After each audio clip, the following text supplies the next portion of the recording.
Hoje é dia 5 de dezembro de 2023. Nós vamos começar mais um encontro aberto do grupo de estudo Ecologia e Marxismo. Hoje, tendo o grande privilégio de receber o professor Luiz Marx, autor de dois clássicos já do debate ambiental no Brasil, que é Capitalismo e Colapso Ambiental, e o Decênio Decisivo. Eu sou Renato Silco, participo do grupo de estudo Ecologia e Marxismo. Eu não queria começar esse debate de hoje sem registrar a importância para o nosso grupo de estudo de estar recebendo o professor Luiz Marx. Para quem não sabe, nós estamos, desde maio, fazendo a leitura do Capitalismo e Colapso Ambiental, nos nossos encontros às terças-feiras. Uma vez por mês, a gente tem temas variados com encontros abertos, até para tentar conquistar novos adeptos para o nosso grupo de estudo. Mas, ordinariamente, a nossa dinâmica é ler juntos os resumos que eu vou fazendo do livro, para que, num espaço de 1h30, 2 horas por semana, todo mundo possa se apropriar do conteúdo do livro. E aí a gente, depois de fazer a leitura, durante meia hora, 40 minutos, a gente faz um debate sobre o que foi lido naquele dia. Então, é fantástico a gente poder contar ao vivo com o autor do livro que nós estamos estudando há tantos meses. Então, mais uma vez, eu te agradeço, professor, e passo a palavra para o senhor ficar à vontade. A casa é sua, o tempo é seu, a dinâmica, o senhor encaminha da maneira que achar melhor. Muito bem, Ricardo. Renato, obrigado. Gente, eu vou pedir desculpa para vocês que eu estava comendo uma manga aqui agora e engasguei, eu estou com uma coisa na garganta, porque eu vou começar a tossir aqui. Então, vocês me desculpem por antecipação. Aos poucos vai passar aqui, mas também ficou meio ruim. Eu vou... muita coisa, que a gente podia trabalhar. Eu optei por a questão aqui especificamente da aceleração, dos aceleradores do aquecimento global, ao menos 2 graus Celsius até 2,50, até 2050, e de 3 graus Celsius na segunda metade do século. Então, essa é um pouquinho a abordagem que eu vou fazer com vocês, é um recorte muito preciso. Vamos lá, então, as 3 ideias básicas da exposição de hoje seriam essas 3 aqui: aceleração e aceleradores do aquecimento. O aquecimento médio global de ao menos 2 graus Celsius é inevitável, e será atingido provavelmente no segundo quarto do século XXI. Então, a intensidade dos impactos do aquecimento atual, não foi prevista pelo IPCC. Quem diz isso, antes de mais nada, é o próprio IPCC. E o terceiro ponto, o aquecimento de ao menos 13 graus Celsius na segunda metade do século XXI é a expectativa da maioria dos cientistas do IPCC, como vocês vão ver também. Então, primeira questão, claro, qual é o cenário real? O cenário real é que nós estamos claramente, então, num processo de aumento ano a ano das emissões globais de gás de efeito estufa. CO2, metano, óxido nitroso, etc. Esses são os 3 principais, Então, só para dar os dados para vocês, quer dizer, o EDGAR, o EDGAR é o Emissions Database for Global Atmospheric Research, que é a coisa mais oficial que tem, em termos de mensuração de emissões. E o que ele diz, então, que em 2022 houve, aqui, está aqui o textinho, em 2002 as emissões de gás de efeito estufa foram 1,4% maiores do que em 2021 e 2,3% maiores do que em 2019. E agora você tem um outro banco, são alguns 3, 4 bancos, mas esse é o que acabou de sair agora, o Climate Trace, que é um banco interessante, um banco de dados interessante, que é coordenado pelo Al Gore, E ele tem essa coisa, mais de 352 milhões de unidades emissoras, tem uma pretensão aí de ser mais completo do que os outros, em todo caso. Não importa, importa que ele acabou de mostrar esses dados. Então, em 2022, as emissões foram 1,5 maiores do que em 2021 e 8, aqui fala 1,4, 1,5, praticamente a mesma coisa, e 8,6% em relação a 2015. Então, vocês veem que nós estamos numa trajetória de aumento, e hoje, 5 de dezembro, saiu hoje, então, as emissões de 2023, apenas no que se referem, né, apenas no que se referem às emissões associadas à produção de energia, termoelétricas, etc., e ela aumentou 1,1%. Ela aumentou 1,1%. Então, claramente, nós estamos nesse cenário, um cenário de aumento das emissões, e ele o que, antes de mais nada, explica, né, essas 4 declarações do James Hansen, que resumem bem o estado atual do clima, né? Essa é a dinâmica do aquecimento atual. Então, essas 4 declarações são essas, né? Primeiro, isso que ele falou num texto, ele e os colegas dele, no texto de 2021, e ele vem repetindo isso desde então. Já no assunto de manter o aquecimento global abaixo de 1,5 graus Celsius, o teto do aquecimento global de 1,5 graus Celsius será ultrapassado nessa década, o aquecimento global de ao menos 2 graus Celsius já é inevitável no futuro da Terra, e esse nível de calor ocorrerá em meados do século. Né? Quando ele fala claramente do aquecimento global, né, não custa nunca repetir, ele está falando do aquecimento médio global, terrestre e marítimo, né, combinados, porque o terrestre já está muito mais alto, né, que o marítimo ele é mais lento, né? E em relação a um período de referência que pode ser 1850 e 1900, pode ser 1880 e 1920, ou pode ser né, 1850 e 1900, em geral, que, por exemplo, o IPCC, o Edgar, etc., fazem, né? 1880 e 1920 é o que o GSTEM faz, né? O Goddard Institute for Space Studies, da NASA, né? E 1901, 2000, né? Ou seja, a média do século XX é o NOAA, né? O National Oceanic and Atmospheric Administration. Bom, a diferença é muito pequena. Bom, entre 1850 e 1900 e 1880 e 1920 tem diferença praticamente nenhuma. Quando você compara esses 2 termos de referência com o século XX, a média do século XX, 1901, 2000, é uma pequenina diferença, mas também ela não é uma diferença muito importante. O importante é que nós temos, então, esses 3 períodos de referência, eles são praticamente idênticos ou muito parecidos. A Organização Meteorológica Mundial, em 2023, confirma o James Hansen, né? E os colegas, ela diz, né? Está aqui o texto em inglês, há 66% de chance de que a temperatura média anual global supere 1,5 graus Celsius acima dos níveis do período pré-industrial em ao menos um dos próximos 5 anos, 2023 e 2027. E isso tem crescendo, né? Isso vem crescendo todos os anos. Então, é certo e seguro que em 2024, 2028, né, todos os anos ela faz um prognóstico dos próximos 5 anos. Né?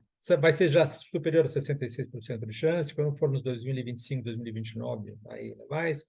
De maneira que quando chegarmos em 2026, 2030, é praticamente certo que haverá 100% de chance de que ao menos um dos 5 anos, entre 2026 e 2030, superarão 1,5 graus Celsius. Hoje, né, em 2023, há uma baixa probabilidade que já cheguemos nesses próximos 5 anos a 1,8. Né, uma baixa probabilidade, em todo caso, superar 1,5 é praticamente certo, pelo menos há 2/3 de chance hoje. Daí saiu agora, né, em 10 de novembro, né, de 2023, esse trabalhinho, esse artiguinho, né, do Tribuna, né, do Le Monde, entre os quais, né, assinada por 3 personalidades muito diferentes do mundo não científico, né? Pascal Lamy, vocês sabem quem é, né? O antigo diretor da Organização Mundial do Comércio, o Kim Campbell, o antigo primeiro-ministro do Canadá, o Anot Tong, o antigo presidente do Kiribati, né? Que é na ilha do Pacífico. Mas, basicamente, eles admitem, né, que a ultrapassagem climática temporária não é mais uma hipótese, né? E nós devemos nos preparar, ela é clara, nós vamos ultrapassar 1,5 graus Celsius, a questão é saber quando. Já há uma hipótese de que nós ultrapassemos já agora, entre final de 2023 e 2024. Bom, isso já era sabido, não é nenhuma novidade, veja, isso aqui é de 2016, Climate Central, né? Que é um grupo de estudiosos dos Estados Unidos, de cientistas, né? No cenário RCP 8,5, que é o cenário atual, watts por metro quadrado, 2100, né? Isso implica 1,5 graus Celsius, né? Está aqui, ó. Nós cruzamos o 1,5 Celsius entre 2025 e 2030, veja, está sendo dito em 2016 já, né? E 4 graus Celsius no quarto quarto do século XXI, né? Veja só. No quarto quarto do século XXI, nós chegamos, então, em 4 graus Celsius. Né? Isso aqui era a previsão feita pelo Climate Center em 2016. E em 2014, já, o Michael Mann fez esse artigo no Scientific American, que é uma revista de divulgação científica, né? Não é uma revista, mas ele pega os dados científicos E ele fala, então, a Terra vai cruzar o limiar perigoso do clima, ou seja, 2 graus Celsius, até 2036, né? O que fala o artigo é, para não se ultrapassar o limiar de mais 2 graus Celsius, os níveis de concentração atmosférica do CO2 devem se manter abaixo de 405 partes por milhão, e em 2023 nós já atingimos aproximadamente 420 partes por milhão, portanto, nós já ultrapassamos em muito, né, em pelo menos 15 partes por milhão, essa concentração atmosférica de CO2. Aí, em 2017, o Andrew Sims é um cientista, mas ele é basicamente um jornalista do The Guardian, e ele fez uma entrevista bacana, ele fez uma entrevista com vários cientistas, né? O artigo chamava Cat in Hell's Chance, né? Que é uma expressão inglesa, que quer dizer, não tem hipótese nenhuma, né? Não tem chance, né? É, é a chance de um gato no inferno, né? É uma expressão idiomática inglesa, quer dizer nada para a gente em português, mas quer dizer, não tem hipótese nenhuma, né? Não tem jeito maneira, né? Então, por que nós estamos perdendo a batalha para manter o aquecimento global abaixo de 2 graus Celsius, né? Então, o que fala? O artigo ele fala, no fundo, né, em shorts, né, em resumo, não há nenhum artista, nenhum dos cientistas que foram entrevistados pensam que 2 graus Celsius é um alvo que será atingido, né, provavelmente atingido. Bill McGuire, professor emérito da Universidade de Londres, University College de Londres, né, fala, my personal view, né, minha visão pessoal é que is that there's not a cat in hell's chance. Não tem maneira de chegar, de contermos o aquecimento de 2 graus Celsius. O Gavin Schmidt, que é o diretor do GIST, que eu estava dizendo a vocês, o GISTEM, o Goddard Institute for Space Studies, né? Fala, a inércia nos sistemas, oceanos, economias, tecnologias, pessoas, é substancial e até agora os esforços não são proporcionais ao objetivo. A Jonah Hay, também, do Grantham Institute, lá de Londres, não há chance alguma de um aquecimento inferior a 2 graus Celsius nos níveis atuais de emissões de carbono. O Glenn Peters, que é dessa agência do clima da Noruega, o Cícero, né? Já emitimos demais. Barry McMullen, da Dublin City University, a questão aberta para mim não é se vamos ultrapassar a meta, mas quão cedo vamos ultrapassá-la. E aí nós chegamos, pela primeira vez, na verdade, em 17 de novembro de 2023, nós chegamos pela primeira vez na história dos registros diretos e indiretos, nós chegamos a uma temperatura média global. No dia 17 de novembro de 2023, a temperatura superou 2 graus Celsius. Foi a 2,07 graus Celsius. No dia 18 de novembro de 2023, ela continuou, ela foi para 2,06 graus Celsius, e agora, no dia 3 de dezembro, ou no dia 4 de dezembro, não sei se ontem ou ontem, ela bateu novamente 2 graus Celsius. Então, em 2023, nós tivemos 3 dias nos quais a temperatura média global, isso aqui vocês estão vendo, então, aqui, 2 graus Celsius. Você veja que 1,5 graus Celsius já foi ultrapassado muitas vezes esse ano, né, de 2023. Isso aqui são os meses, né? Janeiro, fevereiro, vai até 4 de dezembro aqui, que era 17 de novembro. Em relação ao quê? Sempre em relação ao período de 1850 e 1900, que basicamente, isso aqui é o Copérnicos, né? O Copérnicos é a Agência Europeia do Clima. E aí vocês veem, é muito fácil entender isso, por que está acontecendo isso, porque as concentrações da atmosfera de CO2 estão cada vez maiores. Elas estão num processo de aceleração. O que eu quero mostrar para vocês, tudo até agora, é basicamente a ideia de aceleração, né? Então, se vocês pegarem, em 1958 começaram a medir, né? Lá em Mauna Loa, lá no Havaí, começaram a medir, então, as concentrações atmosféricas de CO2, sei lá, no meio do Oceano Pacífico, né? Porque ali é uma montanha de mais de 4.000 metros e não tem interferência de nada. Então, ali é bom para medir, né? Você tem dois pontos fundamentais, né, em que se medem as concentrações. Uma é lá no Havaí e outra é lá no sul da Austrália, numa ilha lá que fica no sul da Austrália, não me lembro o nome dela, porque aí você pega o hemisfério norte e o hemisfério sul e as diferenças são muito pequenas, né? Então, em 1958, começaram a fazer isso, né? Lá em Mauna Loa, né? No Havaí, um observatório de Mauna Loa. E o que nós vemos, então? Que em 1958, então, de 1960 a 69, o aumento das concentrações atmosféricas de CO2 eram de 0,85 partes por milhão por ano, na média, né, nesse decênio. Né? Aí, quando você pula para o primeiro decênio do século XXI, já é 1,97 partes por milhão por ano. E quando você pula para o segundo decênio, então, do século XXI, nós já estamos em 2,4, né, partes por milhão. Né? E aí, vocês pegarem os últimos 3 meses, vejam, em 20 de agosto de 2023, as concentrações de atmosféricas de CO2 estavam em 419,6, né? Esse 20 de agosto. Em 2 de outubro, em 419,9, em 18 de outubro, 420, em 8 de novembro, 420,2, em 19 de novembro, 420,3, em 25 de novembro, 420,4, e é muito praticamente certo que nós vamos chegar em 420,5 ainda neste ano de 2023, né? Então, vocês veem que é um aumento enorme, ou seja, nos últimos 10 anos, 23,9, praticamente 24, que é exatamente aquilo que eu estava mostrando para vocês aqui, tá vendo? 2,4 partes por milhão por ano. E quando vocês medem, então, a coisa, vocês veem que nós estamos, então, exatamente em 23,9, ou seja, praticamente 2,4 partes por milhão de aumento na média anual, né? Aqui nos últimos 10 anos. Beleza. E aí vocês veem a desgovernança global completa, né? Isso aqui é exatamente a curva de Killing. A curva de Killing é a curva exatamente do aumento das concentrações atmosféricas de CO2 lá em Mauna Loa, né? O Killing foi o cara que criou isso, tá? Em 1958. Quem dirige isso hoje é o filho do Killing, outro nome lá, esqueci o nome dele. É o filho dele, do Killing. E aí vocês veem, é bem bonitinho esse gráfico aqui. Quem fez esse gráfico aqui foi o José Eustáquio Diniz, é um demógrafo lá do Rio de Janeiro, que trabalhou muito no IBGE, e ele que fez esse gráfico aqui, e é um gráfico bem interessante, que vocês veem, né? Então, ele é demógrafo, então ele põe aqui o número de bilhões de habitantes, né? Em 87 nós temos 5 bilhões, 6 bilhões, 7 bilhões, 8 bilhões, mas o que a gente vê de impressionante é que aqui na parte de cima do gráfico vocês têm, então, todos os dados da tentativa de governança para diminuir, né, para diminuir, então, as emissões de gases de efeito estufa e, por conseguinte, as concentrações atmosféricas de CO2.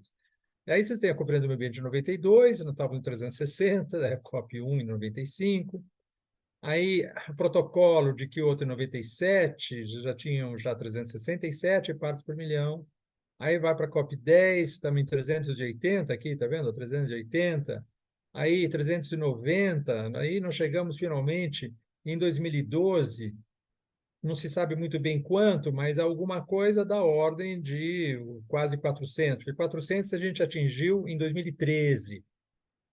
Aqui devia estar, sei lá, 390 pedradas. Aí a COP, o COP 21, né, o Acordo de Paris de 2015, nós estávamos finalmente em 404 partes por milhão. Né? Aqui já era o momento em que, se você parasse aqui, você ainda conseguiria, talvez, manter o aquecimento global abaixo de 2 graus Celsius. Né?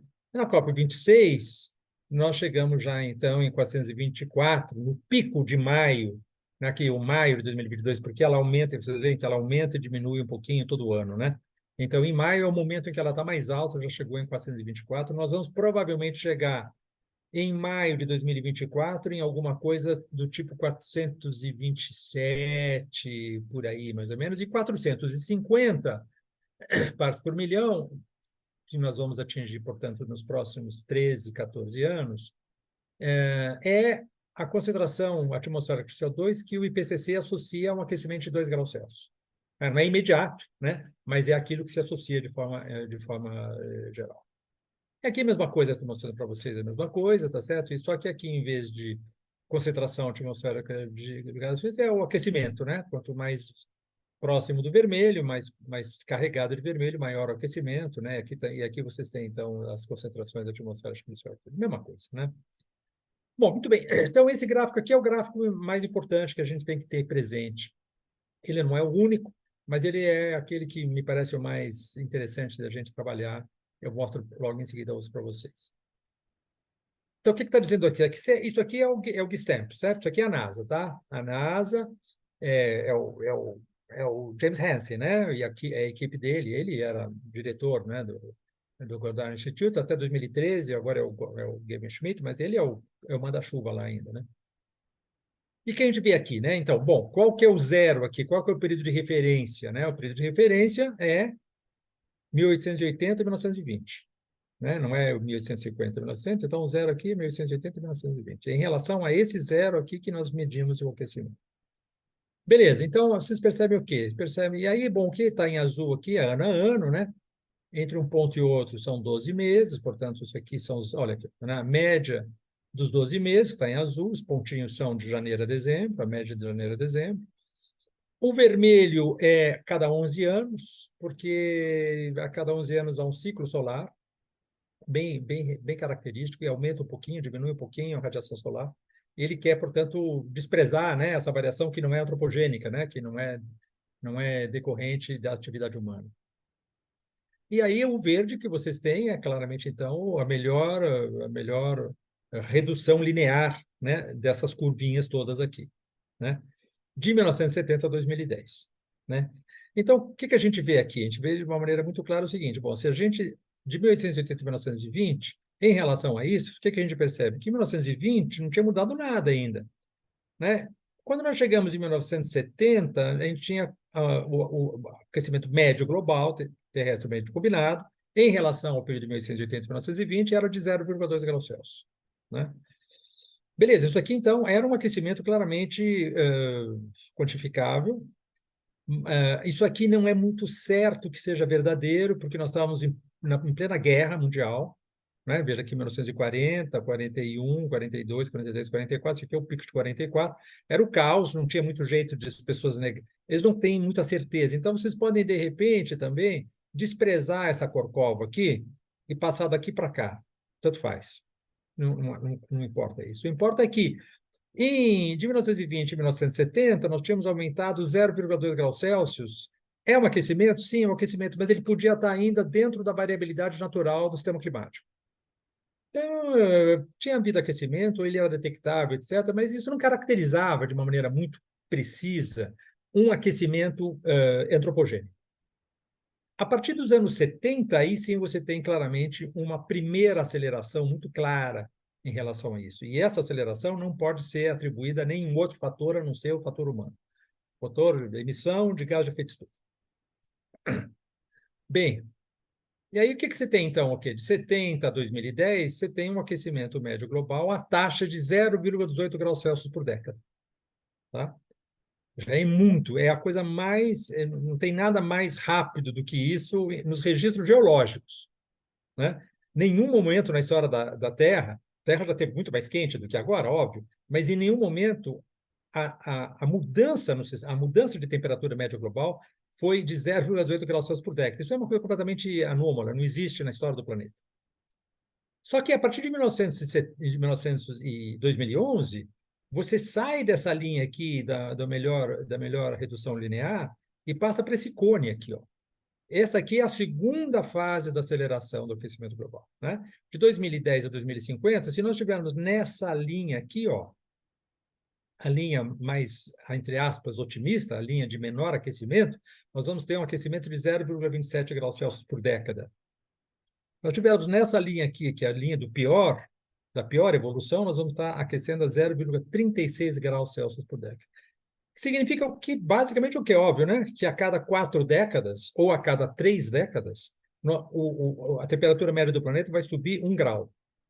Né? Então, veja que a gente demorou de 1915, né, até 2015, um século, para aquecer 1 grau, temperatura média do planeta. De 2010 a 2050, nós vamos aquecer mais 1 grau a cada 3 ou 4 décadas. Né? Não mais um século, mas a 3 ou 4 décadas. Né? Então, esse aqui é um gráfico que nos mostra claramente, então, duas fases da aceleração do aquecimento global. Outro que vocês podem ter, mas aqui a média é do século XX, né? De 1901 a 2000. Né? Esse aqui é em relação à média do século XX, tá vendo? E aí, se você pegar 2011 a 2023, a tendência é de 0,32 graus Celsius por década, que é parecido exatamente com isso aqui, tá vendo? Está bem no meio, entre 0,26, 27, 36, aqui está falando em 0,32. Confirma, isso aqui é o NOAA, né? Isso é o National Oceanic and Atmospheric Administration, tá vendo aqui? Né? Beleza. Se nós pegarmos agora o Berkeley Earth, que é lá de Berkeley, né, na Universidade de Berkeley, do qual o cientista principal é o Zach Hausvater. O que ele mostra aqui? Ele mostra exatamente duas fases de aceleração, tá vendo? Primeira, esse aqui é um aquecimento mais ou menos ameno, né? E a gente vai chegar em 0,2 mais ou menos aqui. Aí você tem um aquecimento muito forte a partir de 1970 até 2010, mais ou menos. E aí, a partir de 2011, nos últimos 15 anos, você tem um outro, você vê como a outra linha aqui, que ela é mais íngreme, né? Então, o que ele fala aqui? Ele fala que o que ele escrevi aqui, a taxa de aquecimento dos últimos 15 anos foi 40% maior do que a taxa de aquecimento desde 1970. Então, as três agências mais importantes dos Estados Unidos de mensuração do aquecimento, a NASA, a NOAA e o Berkeley Earth, são absolutamente convergentes em mostrar uma aceleração do aquecimento muito clara, né? E se você pegar aqui um outro dado ainda, que é do Copérnicos, né? A agência europeia, o que a gente vê aqui, né? São os verões boreais, né? Os verões boreais, né? Acima de 60 graus, né? Latitude. Então, o que ele fala? Em 36 anos, de 87 a 2023, está vendo aqui, começa 87, aqui 2023, junho, julho e agosto, JJA, né? Junho, julho e agosto. Os verões setentrionais, né? Passaram de 15,93, aqui, está vendo? 15,93 para 16,77. A temperatura média do planeta nos verões boreais, né? A temperatura média, portanto, um aumento de 0,84 graus Celsius, o que dá uma taxa de aquecimento de 0,23 graus Celsius por década, né? Então, eu vou pular isso aqui, porque vale a pena. Depois, se vocês quiserem, discute mais. Esse é o último trabalho que foi publicado pelo Global, pelo Janus Hansen, turma brava aqui, as pessoas mais importantes estão aqui.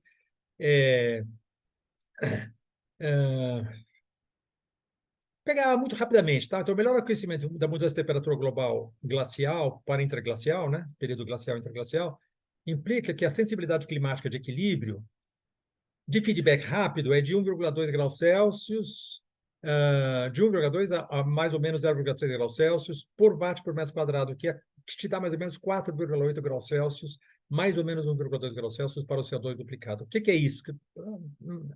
Basicamente é o seguinte, quer dizer, o que eles chamam de sensibilidade climática de equilíbrio, né? Equilibrium Climate Sensitivity. O que quer dizer isso? Quer dizer o seguinte: você tem uma concentração atmosférica de CO2 de 280 partes por milhão, que é o período pré-industrial, né? O período pré-industrial significa 280 partes por milhão. É isso que nós tínhamos ao longo de todo o Holoceno. Variava um pouquinho, 285, 275, 285, né? Média 280, tá? Partes por milhão de CO2 na atmosfera. Ou seja, a cada milhão de moléculas na atmosfera, 280 eram de CO2. O grande barato da ciência do clima é calcular qual é a resposta do clima diante de um CO2 duplicado, ou seja, se você parte de 280 para 560. Mas se você parte de 280 para 560, qual é a resposta do clima? Então, você tem três tipos de resposta. A resposta imediata, ou seja, quando você estiver em 560, quanto vai ser a temperatura? Essa é a resposta imediata. A resposta de feedback rápido significa o quê? Significa vai demorar um pouquinho, mas não muito. E a resposta de feedback lento é aquela que vai demorar séculos até o sistema climático entrar novamente em equilíbrio. Porque o que importa a gente entender, eu queria pular isso, mas já que eu comecei, vou até o fim. Qual é a ideia? A ideia é o seguinte, gente.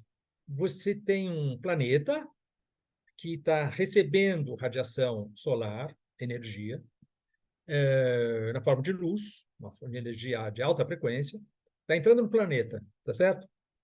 E o planeta está recebendo aquela energia e está rebatendo para fora uma parte dela, né? Uma parte dela. Se a energia incidente é igual à energia dissipada, você tem o quê? Uma temperatura que permanece estável. Pega uma bola de ferro qualquer, né? Pega uma bola de ferro, muito bem. Ou bola de qualquer material, não importa, né? Se essa bola recebe tanta energia quanto ela dissipa, ela permanece na mesma temperatura.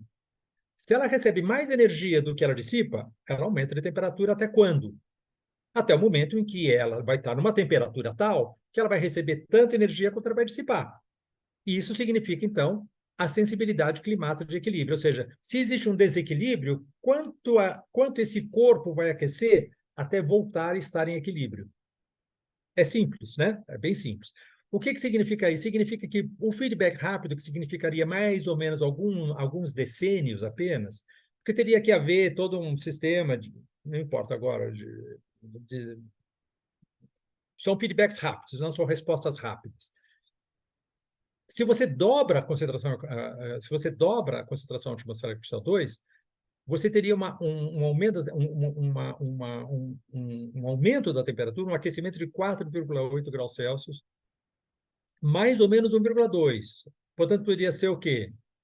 Poderia ser 6 graus Celsius ou poderia ser 3,6 graus Celsius de aquecimento, uma vez que você tivesse um CO2 duplicado, ou seja, 560 partes por milhão. A gente está em 420 agora, né?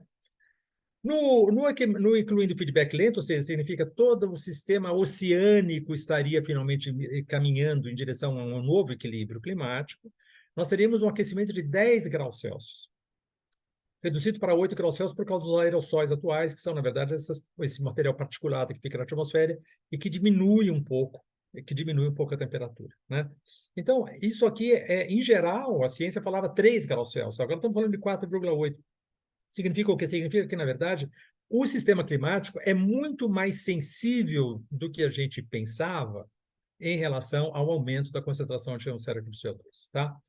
Terceira coisa que eles falam, o declínio das emissões de aerossóis desde 2010 deverá aumentar a taxa de aquecimento global entre 1970 e 2010 de 0,18 por década para uma taxa de pós-2010 de pelo menos 0,27 graus Celsius por década, que eu acabei de mostrar para vocês naquele gráfico. Quarto, no âmbito da atual abordagem geopolítica das emissões de gás de efeito estufa, o aquecimento global deve ultrapassar o limite máximo de 1,5 graus Celsius na década de 20 e de 2 graus Celsius antes de 2050. Quinto, conclusão desse trabalho, os impactos nas pessoas e na natureza irão se acelerar à medida que o aquecimento global aumenta os extremos hidrológicos, secas e inundações e furacões, né? 6, a enormidade das consequências exige um regresso à temperatura global ao nível do Holoceno, ou seja, até 1950, o que evidentemente só é possível numa outra estrutura social completamente diferente do que essa, pós-capitalista, etc., etc. E 7, as mudanças necessárias não acontecerão com a atual abordagem geopolítica, mas as crises políticas atuais apresentam uma oportunidade de reinicialização, especialmente se os jovens conseguirem compreender a sua situação, né? Basicamente, essa é a coisa. E aí, então, vamos recapitular, né? Aceleração do aquecimento. Nos diversos períodos, né? 1880 a 1950, qual foi a taxa de aquecimento? Foi de 0,04 graus Celsius por década. De 50 a 2020, segundo o NOAA, foi de 0,14 graus Celsius por década. De 70 a 2010, 0,18 graus Celsius por década. De 87 a 2023, 0,23 graus Celsius por década nos verões boreais, como eu mostrei para vocês. De 98 a 2016, ou seja, do El Niño de 2016 para o El Niño de 2016, do El Niño de 97 a 98 para o El Niño de 2015 a 2016, o aquecimento foi de 0,24 graus Celsius por década. E de 2010 a 2050, entre 2027, 0,27 e 0,36, né? Então, vocês percebem claramente, né, a situação de absoluta aceleração, né, nas taxas de aquecimento. Isso é a coisa mais importante, a meu ver, porque a aceleração é um processo muito traiçoeiro, porque você tende a pensar o futuro a partir da experiência do passado, né? E o futuro vai ser muito diferente do passado, exatamente por causa do fenômeno da aceleração. Vamos pegar o Brasil, né? O Brasil, nesse trabalho aqui de 2019, do Carlos Nobre, Marengo, Wagner Soares, são vários autores, né? Eles são os editores, são os organizadores. A primeira frase do prefácio já te dá o tamanho da encrenca, né? Em um cenário de altas emissões de gás de efeito estufa, aqui em texto em inglês, o país tem alta probabilidade, mais de 70%, de sofrer um aquecimento acima de 4 graus Celsius antes do fim do século. Né? Então, isso aqui é o gráfico do Brasil, do aquecimento do Brasil. Né? Nós estamos na linha vermelha. Né? A linha vermelha é o RCP, 8,5 watts por metro quadrado.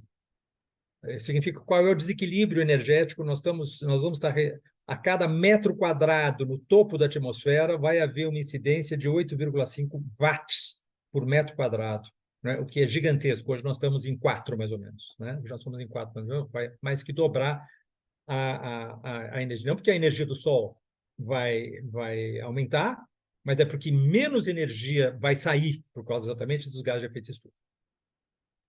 Beleza, então o que nós temos aqui? Nós temos que, qualquer que seja os cenários possíveis, esse aqui é o cenário de diminuição dos gases de efeito estufa, isso aqui é mais ou menos manutenção, isso aqui é diminuição, não pequena diminuição, e esse aqui é o atual, né, o business as usual, que é o que nós estamos. Então, em qualquer cenário, em 2030, olha aqui 2030, ó, nós chegamos em 2 graus Celsius no Brasil. Continuando pelo cenário em que nós estamos, nós vamos chegar em 2060 a 4 graus Celsius. Olha o 2060 aqui, ó. Tá? Continuando pelo mesmo cenário, nós vamos chegar em 2100 a 6 graus Celsius e não acabou a história. Quer dizer, já acabou a sociedade brasileira, mas, na verdade, nós estamos ainda subindo para 10 graus Celsius em 2300. Tá vendo? Então, isso aqui é o ECP, é o Extended Concentrations Pathway.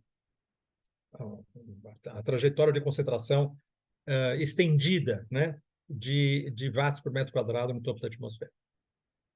Portanto, 2 graus Celsius em 2030 em todos os cenários. Isso que é importante que a gente está, porque não adianta a gente ficar discutindo coisas muito lá longe, tem que entender o que vai acontecer nos próximos anos mesmo. Isso que é o que importa para nós.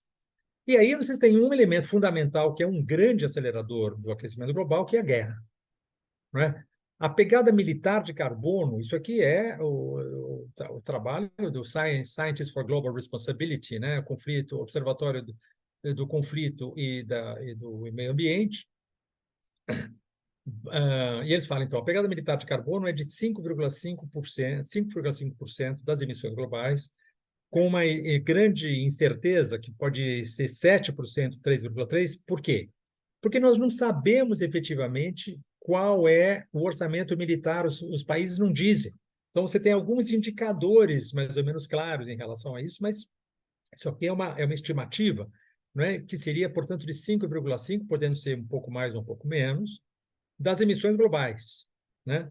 Se as Forças Armadas do mundo fossem um país, esse país, entre aspas, teria a 4ª maior pegada de carbono nacional do mundo, maior que a da Rússia. Vejam, a China com 26%, os Estados Unidos com 12%, a Europa dos 27% com 7%, aqui não são vários países, são 27 países, a Índia com 7% e a Rússia com 4%, o Brasil com 3% e o Japão com 2%. Né? Então, onde é que estão as emissões desse país, entre aspas, chamado Forças Armadas? Seria o 4º. Né? China primeiro, Estados Unidos segundo, União Europeia 7% e 5,5%, então, das emissões de carbono. Então, um dos grandes aceleradores, praticamente o dobro das emissões do Brasil, né? Nós podemos dizer o dobro das emissões do Brasil, estão exatamente, então, na pegada carbono das Forças Armadas globais. E aí isso está refletido muito fortemente aonde? No aumento das despesas militares. Né? Então, veja, os orçamentos globais militares de 2022 foram de 2 trilhões 240 bilhões de dólares. Está aqui, ó, isso aqui. Né? Sendo que, veja, isso daqui tudo é os Estados Unidos. Tá? É as Américas, vai o Canadá e os Estados Unidos. Né? Canadá, Estados Unidos, o México, o Brasil, etc. Basicamente é os Estados Unidos. Certo? Os Estados Unidos é responsável por 39% das emissões, das despesas militares globais. 39% é americano e 40% são as exportações de armas. 40% das exportações mundiais de armas são exportações norte-americanas, dos Estados Unidos. E aí você vê o quê? Se você pegar a média de 96 a 99, mais ou menos, tá vendo? Mas é a mesma coisa, ó. Era um pouquinho mais de $1 trilhão. E nós dobramos os orçamentos militares de 96, na média de 96, 99 para 2022. Né? E você percebe que desde 2015, mais ou menos, todo ano sobe. Todo ano sobe. Sobe muito. E 2022 subiu muito. Foi um dos anos que mais subiu. Né? Aqui também, veja, 2007 para 2008 e assim por diante. Então, esse é a questão fundamental. Esse é um dos grandes aceleradores, né, do aquecimento global. Aí vamos passar para a questão da intensidade dos impactos desse aquecimento atual. Não vamos falar do futuro, mas do atual, né? E ela não foi prevista pelo IPCC e o IPCC é o primeiro a admitir esse fato. O que ele está dizendo? Está dizendo as mudanças climáticas causaram danos substanciais e perdas crescentemente irreversíveis nos ecossistemas terrestres de água doce, costeiros e nos oceanos abertos. O texto está aqui, ó. The extent and magnitude of climate change impacts, a extensão e magnitude dos impactos das mudanças climáticas são maiores do que as estimadas nas avaliações anteriores do IPCC, né? Obviamente, alta confiabilidade, ou seja, eles têm certeza do que eles estão dizendo, né? Isso aqui é o último relatório, o sexto relatório do IPCC, o Grupo de Trabalho 2, que é o impactos, adaptação e vulnerabilidade, né? Então, claramente, nós sabemos hoje que os impactos do aquecimento tal como vem sendo feito agora foram subestimados pelo IPCC, eles são maiores do que jamais foram estimados, né? E aí você vê algumas coisas que são óbvias, né? Pega a área queimada cumulativa de florestas no Canadá. Veja, isso aqui são os outros anos, isso aqui é 2023. Até 24 de outubro, tinha queimado 18,4 milhões de hectares, 184 mil quilômetros quadrados, né? De floresta que foi para o espaço, né? Centenas de incêndios ultrapassaram 10 mil hectares, cada um desses incêndios, centenas de incêndios, cada um com mais de 10 mil hectares, né? Grandes o suficiente para serem considerados mega incêndios. Né? E no Canadá inteiro, né? Ou seja, porque em geral o que pegava fogo era o oeste do Canadá. Agora pegou fogo no oeste do Canadá, no leste do Canadá e no norte do Canadá. Bom, a temperatura do Atlântico Norte, veja o que está acontecendo, né, em 2023, veja os outros anos. Né? O que nós estamos vendo? Estamos vendo que muito possivelmente há um novo estado do sistema climático, com impactos que estão completamente fora das anomalias acumulativas anteriores. Né? Então, em relação à média de 91 2023, né, vejam só como é que se comporta, então, a temperatura no Atlântico Norte. E a conjunção do El Niño de 2023, que começou em junho agora, com essa anomalia do Atlântico Norte, é que explica a seca tal como aconteceu, como nunca aconteceu na Amazônia. Né? É a conjunção desses dois fatores que te deu essa seca, né, em toda a Amazônia, com maiores incêndios, etc, etc. Temperatura, né, de novo, né, a temperatura em 2023, em relação à média de 1950-90, é um salto enorme, né? E aí você pegar, então, a extensão do gelo no Ártico foi a segunda menor, né? Na verdade, eu estou aqui, se eu tivesse um gráfico, eu esqueci de atualizar esse gráfico, a linha azul é 2023, né? E a linha pontilhada foi a menor extensão do Ártico na história. Só que, se você pegar até o mês de novembro, a linha azul ela ultrapassou a linha pontilhada aqui. Né? Então, aqui nós estamos claramente numa situação em que os últimos meses de novembro, a extensão do Ártico foi a menor de todos os tempos. Até então, ainda 2012 estava ganhando, era a segunda menor de 2023. O caso da Antártica, ao contrário, não, bateu os recordes completamente, né? Uma anomalia imprevista na reformação do gelo marítimo da Antártica, né? Estamos falando aqui, portanto, dos meses. Veja, aqui em março você tem a menor extensão, né? Depois começa o outono, né? No sul, né? Estamos falando da Antártida.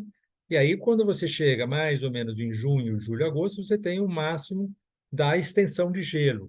Mas vejam, a extensão de gelo em 2023 foi muito mais baixa do que a média histórica, né? A média histórica, que é a média de 91, 2010, né? Essa é a média que estão... Isso em milhões de quilômetros quadrados. Né? Então, anomalia, se vocês pegarem a anomalia global da extensão de gelo em 2023, vocês têm 4.486.000 quilômetros quadrados a menos de extensão geral do globo em 2023 em relação à média de 1981 2010. Né? E isso é uma alça de retroalimentação do aquecimento. Por quê? Porque ele expõe mais área de oceano e de terra do que gelo. O gelo, sendo branco, ele reflete a luz do sol e, portanto, ele tem um albedo muito alto. O albedo é a fração da energia solar que é rebatida para fora do sistema Terra. Quanto mais essa energia incide sobre uma superfície escura, mais essa superfície absorve o calor e, portanto, mais ela aquece o planeta. Né? E aí vocês têm, então, claramente, veja, o global né? Nós estamos falando, portanto, veja, de uma diminuição. Veja, aqui é exatamente milhões de quilômetros quadrados. Tá? Nós perdemos 4,4. A soma dos dois te dá 4, né? É como se quase 4,5 milhões de quilômetros quadrados era uma superfície branca que rebatia sol, né? E agora é uma superfície escura, seja ela terra, seja ela oceano, que é ainda mais escuro, absorvendo calor, né? Isso é uma alça de retroalimentação do aquecimento, né? Aí você pegar a perda de gelo na Groenlândia, na Antártida, dos anos 70, são mais de 11 mil quilômetros cúbicos, né? A Groenlândia, 5.850 quilômetros cúbicos, e a Antártida, 5.300, praticamente a mesma coisa, né? A soma dos dois te dá 11 mil quilômetros cúbicos de perda de gelo, de superfície de gelo. Não é de superfície de gelo, perdão, de camada de gelo, desde os anos 70.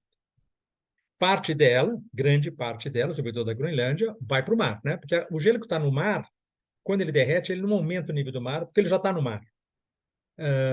Mas quando ele está na Terra, evidentemente, ele vai para o mar e aumenta o nível do mar. Desde os anos 70, a perda de gelo na Groenlândia, na Antártica, causou um aumento do nível do mar de quase 3 centímetros, né? A taxa combinada de perda de gelo mais que triplicou desde os anos 80, passando de 120 quilômetros cúbicos por ano nos anos 80 para cerca de 460 quilômetros cúbicos por ano nos anos 2010. E aí isso te mostra, então, o outro impacto, né, que eu já tinha falado antes, do aumento da temperatura no Atlântico Norte e do El Niño somados. Você tem 4 dos 6 maiores rios da bacia amazônica, Amazonas, o Negro, o Branco e o Purus, nos menores níveis históricos por mês de setembro, né? O Nobre fala numa entrevista que ele dá em outubro, tivemos 5 secas na Amazônia em menos de 20 anos, 2005, 2010, 2015, 2016, 2022 e agora 2023. A seca deste ano está sendo muito forte, se continuar nesse nível, ela pode até bater o recorde da seca registrada em 2015, 2016. Isso era em outubro, em novembro ela bateu. Então, se você pegar alguns dados, eu estou falando agora de impactos, tá certo? O total de afetados por efeitos das chuvas em 2022 é o maior em 10 anos, né?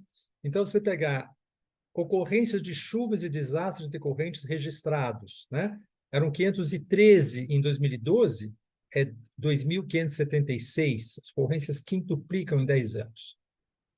Se você pegar agora as pessoas impactadas por chuvas e desastres relacionados, você tinha em 2012 365.425 e você tem 890 mil em 2022, né? Os afetados multiplicam-se por 2,5. O que mostra, o que é bem interessante, mostra o quê? Uma certa capacidade de adaptação. Porque as ocorrências quintuplicam, mas as vítimas multiplicam por 2,5. Ou seja, nós estamos num processo de adaptação, mas é claro que a adaptação tem limite, né? A adaptação tem limite, você consegue se adaptar até certo ponto. Aí você pegar 27% das mortes por chuvas nos últimos 10 anos no Brasil, né, ocorreram exatamente em 2022. Aí você vê claramente, né? De 2019, não por acaso isso aqui é o Bolsonaro, mas vocês veem então que 478, né? Das 1.778 mortes no período de 2013 a 2022, 27% total ocorreram só no ano de 2022, né?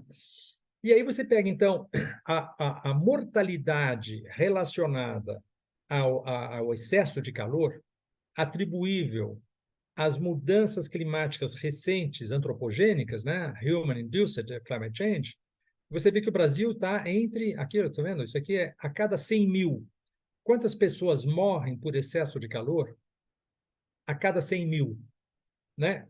E aí você tem, então, o Brasil, que está exatamente entre 2 e 3 pessoas a cada 100 mil morrem por excesso de calor no Brasil. Só pior do que isso é a Península Ibérica, o Paraguai, e isso aqui, o que é? Isso aqui é a Bulgária ou a Romênia, não sei o que é isso aqui. É a Itália também, e a Itália também, né? Se você pegar na Europa, entre 30 de maio e 4 de setembro de 2022, veja só, junho, julho e agosto, são 3 meses, né? 30 de maio a 4 de setembro, 3 meses e 4 dias.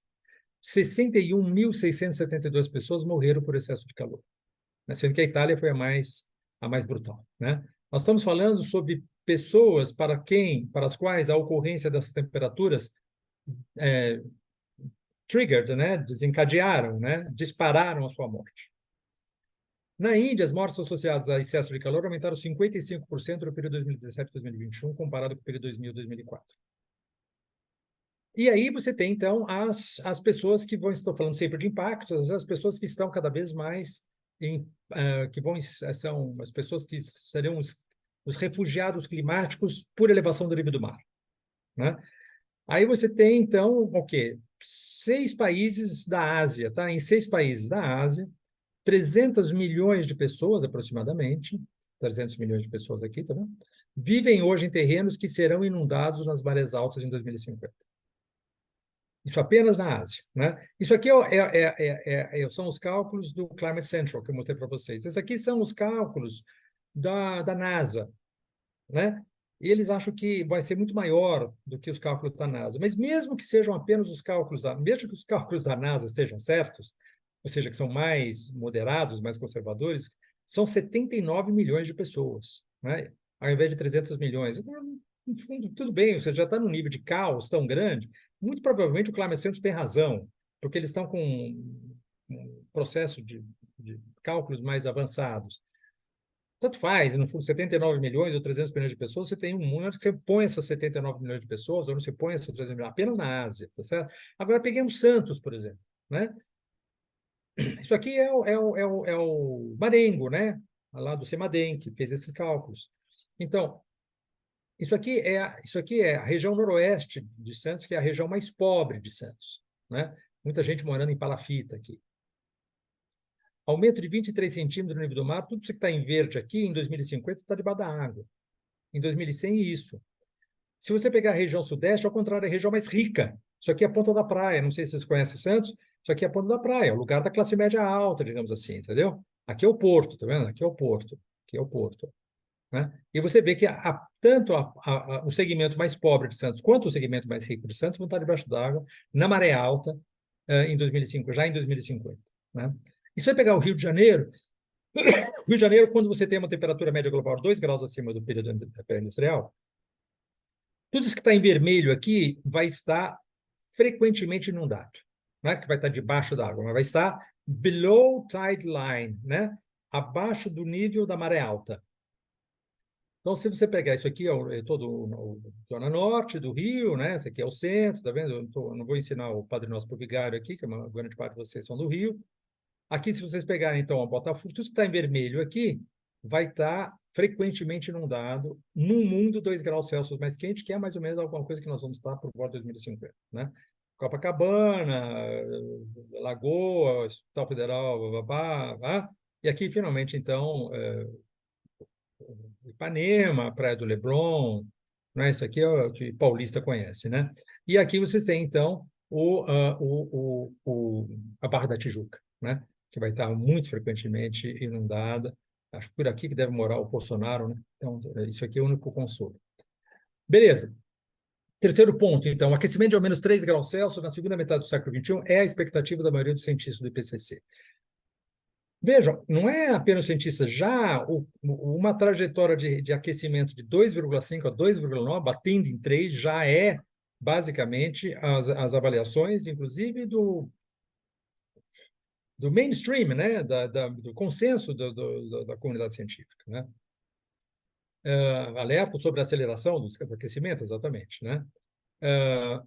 E aí houve, então, em 2021, o Jeff Tollefson, que é um cientista também, mas ele trabalha na revista Nature, ele fez, então, uma sondagem de opinião, né, de 233 cientistas do IPCC que tinham colaborado no sexto relatório do IPCC de 2021. Com a pergunta, expected warming in your lifetime, né? Qual é o aquecimento esperado, a expectativa que você tem de aquecimento durante o seu período de vida, né? Então, duas perguntas, né? Você pensa que você vai ver impactos catastróficos da mudança climática durante o seu período de vida? 82% dizem sim. Quanto aquecimento acima do período pré-industrial você pensa que é provável até 2100? E você pega aqui, quase 50% acha que é 3 graus Celsius, alguma coisa como 4% acha que é 3,5, alguma coisa como 7% acha que é 4 graus Celsius. Né? Então, se você somar isso daqui, você tem cerca de 60% das respostas que tem por expectativa um aquecimento de 3 graus Celsius ou mais ao longo da segunda metade do século XXI. Que era uma coisa que nós já, de alguma maneira, já sabíamos, pelo menos pelo segundo Global Carbon Project, já em 2016. Né? Mais uma vez, isso não é uma grande novidade. Né? O que diz esse gráfico aqui? Ele dizia que, mantidas as emissões constantes no nível de 2016, nos níveis de 2016, o que não é verdade, né? Porque nós estamos hoje muito mais emissões do que havia em 2016, haveria, então, 66% de chance de cruzar o aquecimento médio global em 2037. E 3 graus em 2069. Mantidas as emissões de 2016, né? O nível de emissões de 2016. Muito maior. Nós não aumentamos 2% ao ano, não é isso, é menos que a gente aumentou ao ano de 2016 para cá. Vocês viram 1,4, alguma coisa do gênero, mas de alguma maneira nós aumentamos. E se nós aumentarmos, tivéssemos aumentado 2%, nós estaríamos cruzando 3 graus Celsius antes de 2060. Tá vendo? Antes de 2060. Na melhor das hipóteses, se nós diminuíssemos 4% ao ano as emissões nos níveis de 2016, nós estaríamos falando em 2 graus Celsius em 2070. Ou seja, de qualquer maneira, nós iríamos cruzar 2 graus Celsius, só que aí com muito mais tempo para adaptação, e é o que não temos, né? Então, a projeção do Programa das Nações Unidas para o Meio Ambiente diz isso aqui, né? 2,5 a 2,9 graus Celsius no final do século. Isso aqui é o relatório do Programa das Nações Unidas para o Meio Ambiente. O que nos diz o João José? O João José, que foi o já não é mais, é o ex-vice-presidente do IPCC, foi durante muitos anos. Penso que não poderemos nos adaptar ao aquecimento de 3 graus Celsius e que viveremos conflitos maiores. Eu acho que ele é muito otimista, eu acho que nós não nos adaptamos a 2 graus Celsius. Mas o que ele fala é que não podemos nos adaptar ao aquecimento de 3 graus Celsius e viveremos conflitos maiores, ou seja, viveremos guerras, basicamente guerras, né? As guerras que vivemos hoje vão ser cada vez mais intensas à medida que nós tivermos um planeta mais caótico do ponto de vista climático, com mais escassez de recursos, escassez de água, etc, etc. E é exatamente o que em 2017 falavam essas duas grandes figuras aqui, né? O Yang Yanshu, que é um chinês que trabalha nos Estados Unidos, que é um jovem emergente aí, e o Verabhadram Ramanathan, que é, ao contrário, né, um veterano indiano que também trabalha nos Estados Unidos.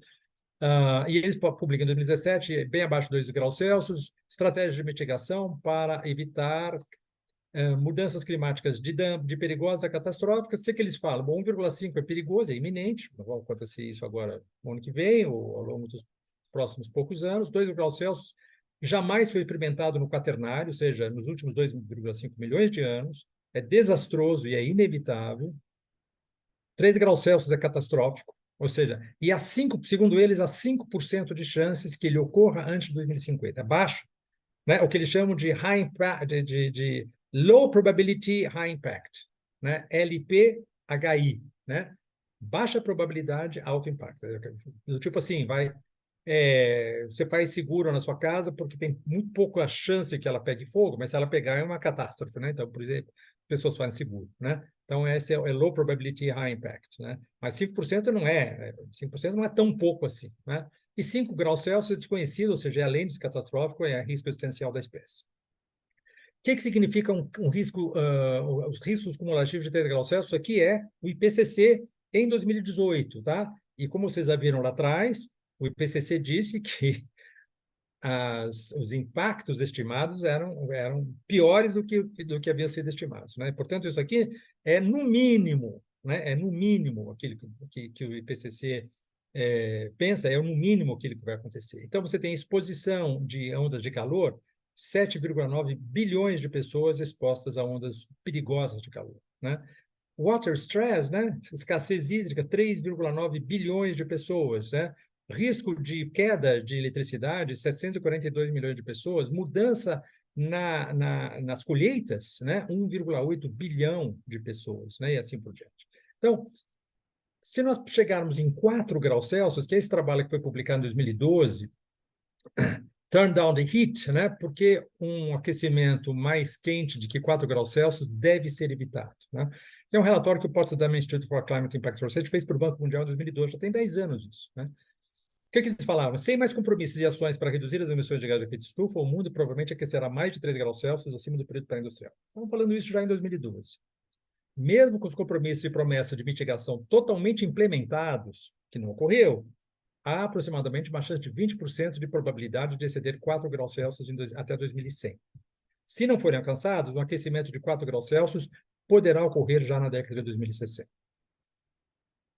Pode-se discutir se isso aqui, em 2012, nós temos hoje uma estimativa um pouquinho mais otimista do que essa, mas essa era a estimativa que nós tínhamos em 2012, né? Ou seja, nós temos isso aqui, né? Começa 20 mil anos atrás, no pleno período glacial. Isso aqui é todo o período da civilização humana, tá vendo? Mais ou menos 10 mil, 5, 7, 8, né? Quando você começa efetivamente a ter agricultura, etc, etc.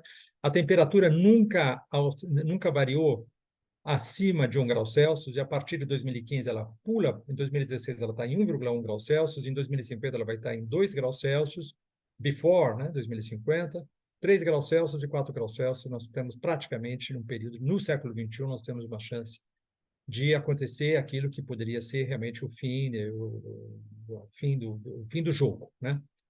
Então, em 2020, né, por isso que eu escrevo esse livro, Crescendo e Descendo Decisivo, né, Cristiano, peguei algumas citações, né, Cristiano Figueiredo foi a grande artífice, né, do Acordo de Paris, estamos na década crítica, não é exagero dizer que o que fizermos em relação às reduções de emissões até 2030 determinará a qualidade da vida humana nesse planeta por centenas de anos, se não mais, né. O Johan Rockström, que é uma grande figura, é o atual diretor do Potsdam Institute for Climate Impact Research, aquele exatamente que eu mostrei para vocês, esse daqui, né? Ele é o atual diretor. A partir da evidência que temos hoje, minha conclusão é que o que fizermos, isso aqui ele fala em 2021, o que fizermos em 2020, 2030 será decisivo para o futuro da humanidade na Terra. O futuro não está determinado, o futuro está em nossas mãos, né? Não é um meteoro que está caindo na nossa cabeça. O que acontecerá no próximo século será determinado pelo modo como jogaram nossas cartas neste decênio. E aí são as 8 propostas para um política de sobrevivência, né, que eu tinha proposto no 11º capítulo do livro. Diminuição das desigualdades, renda mínima e renda máxima, fundamental. Não existe possibilidade de você trabalhar qualquer questão climática ou de biodiversidade, etc., se você continuar nesse abismo da desigualdade. Desigualdades, né, não é só socioeconômica, de todo tipo, né, de gênero, de hábito. 2, redução drástica do consumo de materiais de energia fóssil. Não adianta achar que você, com esse nível de consumo, não tem transição energética que segure uma barra dessa se você manter esse consumo de materiais de energia fóssil hoje. Extensão da ideia de sujeito de direitos das demais espécies, uma questão mais filosófica, mas eu acho que uma questão que tem que sair do antropocentrismo, né? O mundo não está aqui para nos servir, né? Nós somos uma espécie entre outras. Ampliação das reservas naturais fora dos mercados globais, né? Você tem que ter reservas naturais muito mais amplas que agora e completamente protegidas em relação aos mercados globais. Pode ter mercado local, né?